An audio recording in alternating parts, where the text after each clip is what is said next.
Hello, everybody. Welcome to SBR Videos. We are welcoming today Dana Lane, NHL analyst and expert, and we're going to talk about NHL future updates. Of course, today is the last day of the All-Star break, so tomorrow it's right back into action. Dana, first and foremost, welcome aboard to SBR.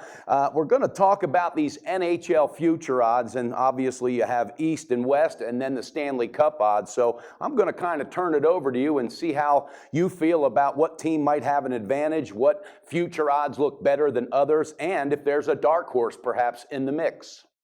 Well, certainly, I appreciate you having me on, number one. And number two, certainly everybody is going to flock to the Washington Capitals. And why not? By far, they're the best team in the NHL, certainly by record.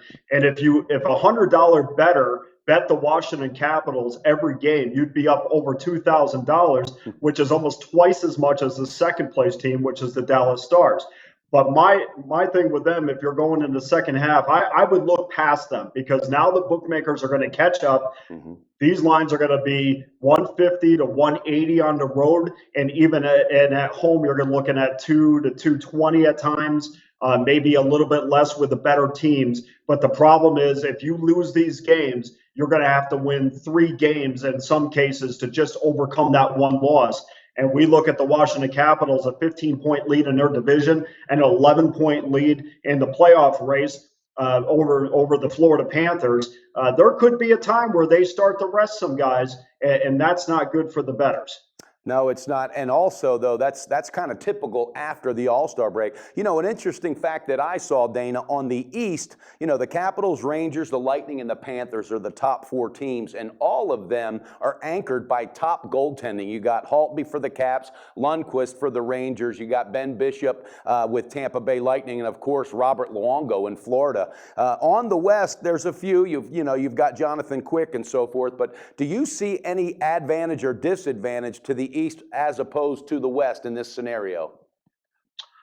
Well, I mean, I think Washington is by far the best team. I think they will get knocked off when they face Florida, and my dark horse, the Boston Bruins. Mm-hmm. In the West, I think it's going to be a little bit more difficult because you have the Kings, you have San Jose, you have the Chicago Blackhawks to go through, the Dallas Stars. I think there's a few more teams for the Western Conference to go through, so it's even more important to have solid goaltending.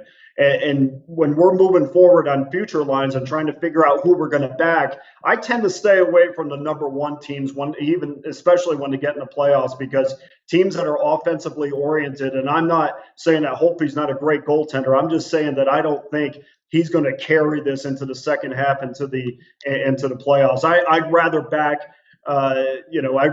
Chicago or Boston in the goaltending position because I know Holtby has been a fantastic regular season goaltender, but I bet to see him carry that into the postseason. Okay, and also I like that dark horse with Boston. That's funny because that was my dark horse, and I was looking at that last week. Now, one team we didn't mention, but they're up there in the West, and they're led by their right winger Perry and their center Getzlaf. Mm-hmm. That's the Anaheim Ducks. Do you have any feel for the Anaheim Ducks, and do you think they could make a surge here towards the second half of the season? They're not in my top 10 in power ratings right now. You've got to score more goals. You cannot rely on your goaltending and your defense to win. To win right in the regular season at least. They have 3 teams to overcome in their division. I think they still have a lot of work, and I still haven't seen consistency out of the Ducks, which is something that I would look forward to back financially. Okay, that's a very valid point. Also, when I was looking at dark horses, I was looking at the Dallas Stars, and of course that duo of Jamie Benn and Tyler Seguin, they're quite a duo. Do you think the Stars have enough offensive push, to make a sharp run at the Cup?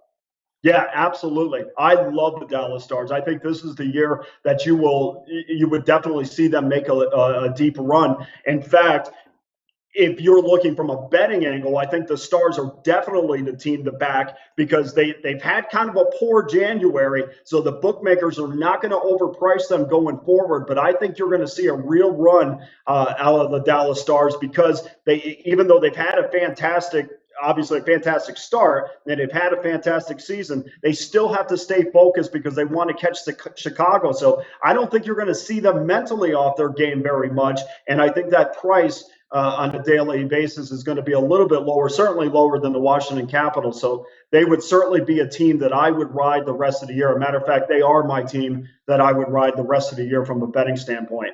Wow, that's interesting. Viewers, I hope you caught that tip. Now, there's one team we didn't mention, and I'd be remiss if I didn't bring up the Los Angeles Kings and, of course, goalie Jonathan Quick. Any insight on this team, and how do you think they're going to perform in the second half of the season? Yeah, I mean, it's the same thing with, I mean, they have a 7-point lead over San Jose right now, and certainly they have aspirations of catching the Chicago Blackhawks. They're at a +16 right now, goal differential. I don't think they're as strong as Dallas, and I certainly don't think they're as strong as Chicago, but they are one of those teams that's probably on the third level in the Western Conference that I would back. The problem with LA is if you're a $100 better and you're betting the Kings every night, you'd be down $1,000, well over $1,000.